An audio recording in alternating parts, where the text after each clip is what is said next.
En defensa de la tradición. La Iglesia no comenzó en el Concilio Vaticano II.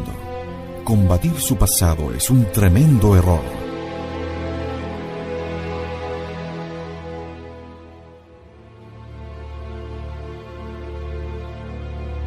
En defensa de la tradición, nos dedicamos a demostrar el terrible daño que ha producido el abandono de la tradición de la Iglesia.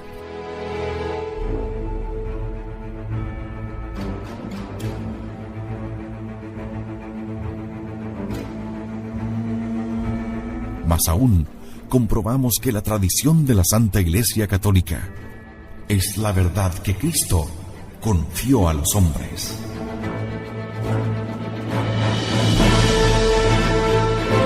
En defensa de la tradición. En Convicción Radio.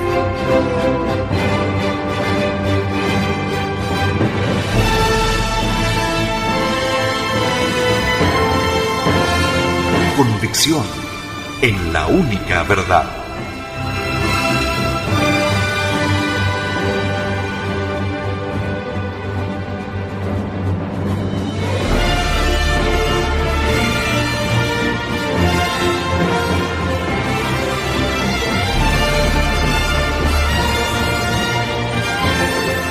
Porque la Santa Iglesia Católica Apostólica Romana es la única iglesia de nuestro Señor Jesucristo.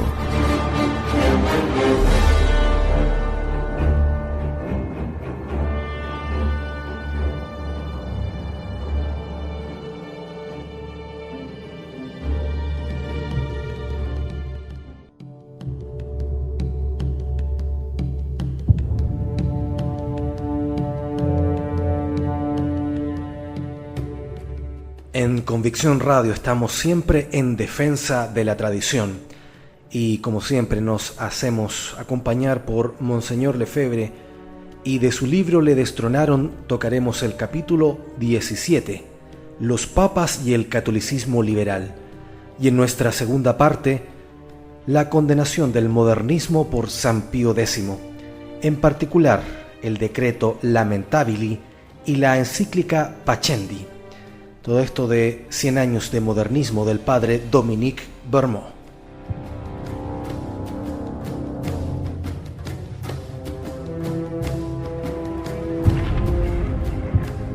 Pío IX dijo: el liberalismo católico es un verdadero flagelo.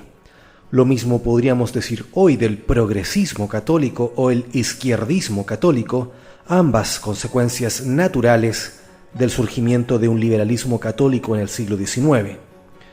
Por lo tanto, las palabras que citaré a continuación tienen plena aplicación desde lo doctrinal a la situación de los católicos que comulgan tanto con la izquierda o todas las formas de progresismo en el siglo XXI. El padre Roussel reunió en su libro llamado Liberalismo y Catolicismo de 1926 toda una serie de declaraciones del Papa Pío IX que condenan la tentativa católico-liberal de casar a la Iglesia con la Revolución, cosa que ya ocurrió a partir del Concilio Vaticano II. He aquí algunas de ellas que sería bueno meditar. Comillas. Lo que aflige a nuestro país y le impide merecer las bendiciones de Dios es esa mezcla de principios. Lo diré y no lo callaré. Lo que temo no son todos esos miserables de la Comuna de París. Lo que temo es esa desdichada política, ese liberalismo católico que es el verdadero flagelo. Ese juego de péndulo que destruirá la religión. Sin duda, hay que practicar la caridad, hacer lo posible para atraer a los extraviados. Sin embargo, no es necesario por ello compartir sus opiniones.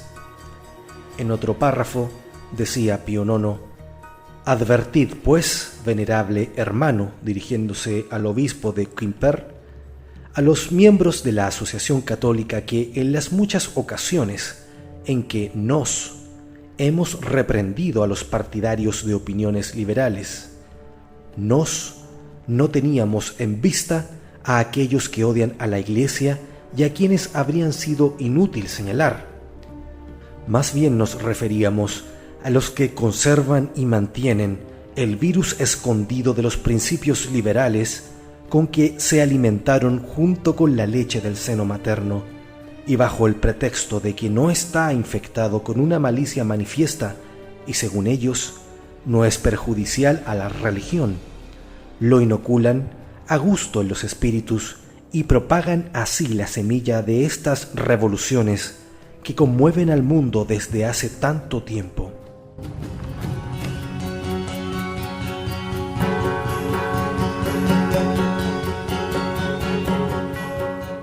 En otra cita de 1873, dice lo siguiente: sin embargo, por más que los hijos del siglo sean más hábiles que los hijos de la luz, las astucias de los enemigos de la Iglesia tendrían sin duda menos éxito si un gran número de los que llevan el nombre de católicos no les tendiera una mano amiga. Pero, por desgracia, hay quienes parecen querer andar de acuerdo con nuestros enemigos y se esfuerzan por establecer una alianza entre la luz y las tinieblas, un acuerdo entre la justicia y la iniquidad, por medio de esas doctrinas llamadas católico-liberales. Estas, apoyándose sobre los principios más perniciosos, halagan al poder laico cuando invade las cosas espirituales y empujan a los espíritus a respetar o al menos a tolerar las leyes más inicuas, tal como si no estuviera escrito que nadie puede servir a dos señores. Ahora bien, estos son ciertamente más peligrosos y más funestos que los enemigos declarados, ya porque secundan sus esfuerzos sin ser notados y quizás sin darse cuenta, ya porque, manteniéndose justo en el último límite de las opiniones condenadas formalmente, muestran una cierta apariencia de integridad y de doctrina irreprochable, seduciendo así a los amantes imprudentes de la conciliación y engañando a la gente honesta, que se rebelaría contra un error declarado. De esta suerte, dividen los espíritus, desgarran la unidad y debilitan las fuerzas que sería preciso reunir para emplearlas contra el enemigo.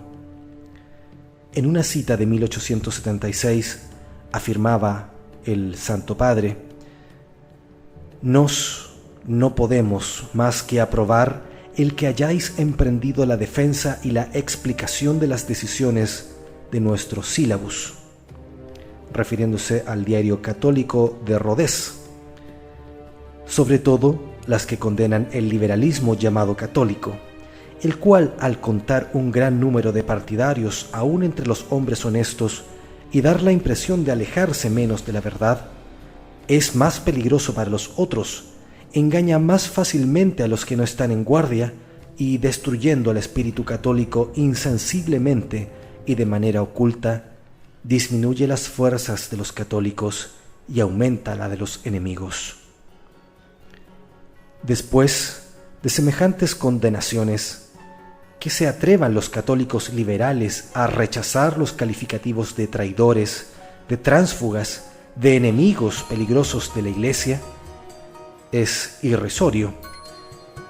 Para terminar este tema con el tema del catolicismo liberal considerado en general, he aquí el juicio de un testigo autorizado, Emilio Keller, diputado francés en 1865, en su libro El Sílabus de Pío IX y los principios del 89, comillas. ¿Cuál es, pues, esta transacción que se busca desde hace largos años y que hoy día se nombra cada vez con más insistencia? ¿Qué lugar quiere darse a la Iglesia en un edificio del cual en un principio debía ser excluida? Los liberales y los gobernantes la aceptan de buena gana como auxiliar, pero al margen de ella y de su autoridad, se reservan plena independencia, soberanía sin límite y entera libertad de acción. Abandonan en sus manos el dominio de las conciencias con tal de que, por su parte, ella, la Iglesia, les entregue la política, y reconozca la eficacia social de las ideas modernas conocidas con el nombre de principios del 89. Gracias a esta trampa seductora, muchos espíritus generosos no comprenden que estas proposiciones tan moderadas deban rechazarse. Algunos se alejan de la Iglesia imaginando, cosa absurda, que realmente ella exige el sacrificio del progreso de la libertad. Seguros de lo contrario, pero no osando negar la fuerza de las fórmulas modernas, otros hacen esfuerzos laboriosos para que la Iglesia se decida, como ellos, a la reconciliación ofrecida. A fuerza de buena voluntad, creen haberse demostrado que, salvo algunos matices, los principios de 1789 son puramente cristianos y que sería una gran astucia apoderarse de ellos y llevarlos gradualmente a ser reconocidos y bendecidos por la Santa Sede. Es exactamente lo que ocurrió durante el Concilio Vaticano II. Los liberales lograron que fueran bendecidos por el Papa y por el Concilio los principios de 1789. Es lo que demostraremos en nuestro próximo capítulo. Solo un comentario. El liberalismo bendecido por el Papa en el Concilio Vaticano II ha devenido ya en otra cosa. Podríamos definirlo para simplificar, es un progresismo del siglo XXI, ecologista, feminista, pluralista, horizontal. No decimos que Su Santidad el Papa haya bendecido estas aristas del proceso revolucionario.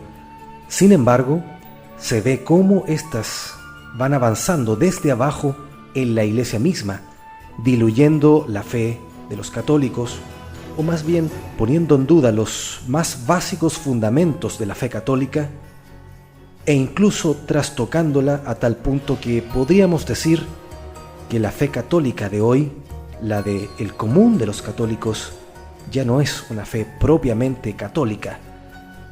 Es una religión que está en pleno proceso de deconstrucción.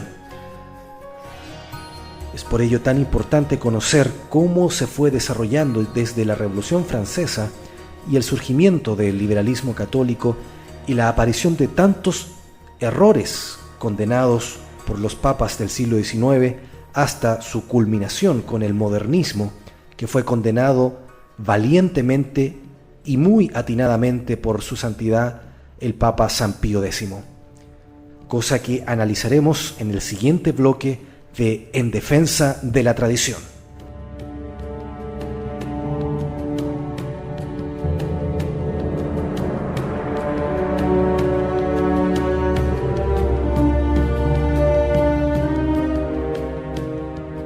En Defensa de la Tradición.